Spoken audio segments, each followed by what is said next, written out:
যাদবপুর বিশ্ববিদ্যালয়ের উপাচার্যের মেয়াদ বৃদ্ধি করলেন না আচার্য তথা রাজ্যপাল সিভি আনন্দ বোস। 31 মার্চ ভাস্কর গুপ্তের উপাচার্য হিসেবে কার্যকালের মেয়াদ শেষ হচ্ছে। রাজভবনের তরফে নির্দেশ জারি।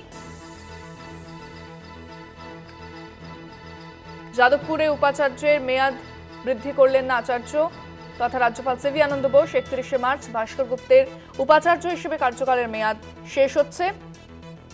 রাজভবনের তরফে নির্দেশিকা জারি। বিস্তারিত কথা বলবো, ফোনে রয়েছেন প্রতিনিধি শুভঙ্কর মন্ডল। শুভঙ্কর, কি খবর পাওয়া যাচ্ছে এই বিষয়ে?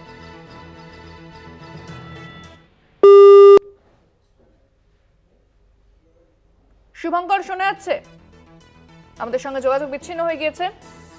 তবে যে খবরের দিকে নজর রেখেছে, 31 মার্চ ভাস্কর গুপ্তের উপাচার্য হিসেবে কার্যকালের মেয়াদ শেষ হচ্ছে এবং রাজভবনের তরফে নির্দেশ জারি করা হয়েছে। এমনটাই যাদবপুরের উপাচার্যের মেয়াদ বৃদ্ধি করলেন না আচার্য। যাদবপুর বিশ্ববিদ্যালয়ের উপাচার্যের মেয়াদ বৃদ্ধি করলেন না আচার্য।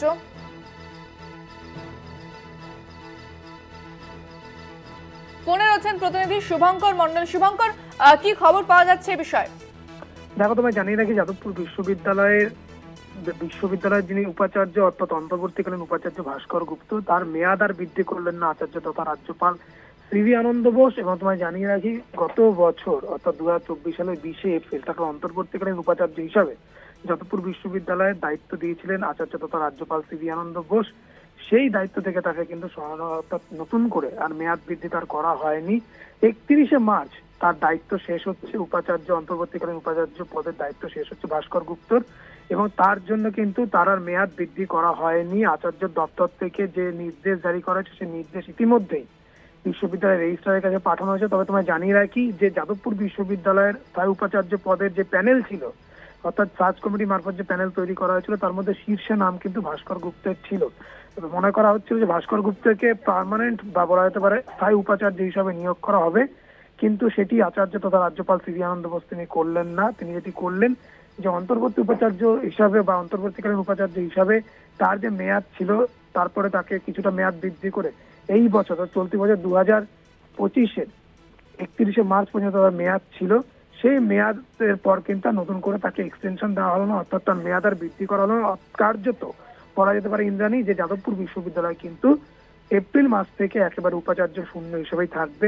আদতেও রাজ্যপাল কোনোভাবেই কোনো স্থায়ী উপাচার্য এক্ষেত্রে নিয়োগ করেন কিনা সেটি কিন্তু দেখার, কেননা বেশ কিছু বিশ্ববিদ্যালয় রয়েছে, যেরকম যাদবপুর বিশ্ববিদ্যালয়, সেই সঙ্গে সঙ্গে কলকাতা বিশ্ববিদ্যালয়, সেই সঙ্গে সঙ্গে রবীন্দ্র ভারতী বিশ্ববিদ্যালয়। এই বিশ্ববিদ্যালয়গুলোতে কিন্তু এখনো পর্যন্ত অন্তর্বর্তীকালীন উপাচার্য দিয়েই চলছে, স্থায়ী উপাচার্য নিয়োগ হয়নি।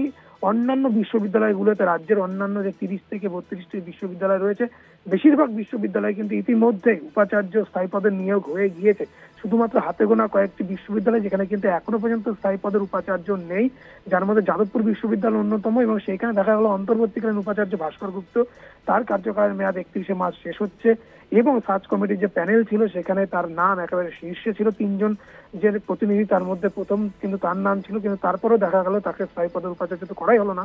এমনকি তার কার্যকালের যে মেয়াদ 31 মার্চের পর আর বৃদ্ধি করা হলো না। এবং রেজিস্ট্রারের কাছে এই মর্মে ইতিমধ্যেই সে নির্দেশ পাঠানো হয়েছে, অর্থাৎ এপ্রিল মাস থেকে যাদবপুর বিশ্ববিদ্যালয় কার্যত উপাচার্যহীন বা উপাচার্য বলা যেতে পারে কার্যত অভিভাবকহীন হয়ে পড়বে যাদবপুর বিশ্ববিদ্যালয়।